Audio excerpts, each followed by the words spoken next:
All right, Tesla fam, let's dive into how to get your Tesla out of service mode.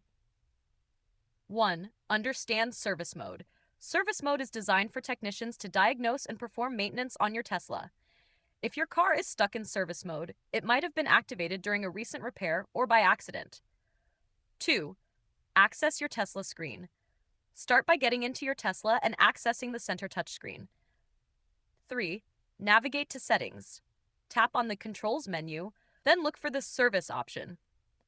4. Deactivate service mode. If service mode is active, you'll see an option to exit service mode. Tap it. You may need to enter a passcode if prompted, which is typically set by Tesla technicians. 5. Restart the car. If the option to exit isn't available, perform a soft reboot. Hold down both scroll wheels on the steering wheel until the screen restarts. This can often resolve stuck modes.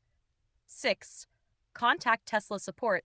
If the issue persists, use the Tesla app to schedule assistance or contact Tesla's customer service directly. Getting your Tesla out of service mode is quick and straightforward in most cases. And be sure to check out the link in the description to find out ways to upgrade your ride even further.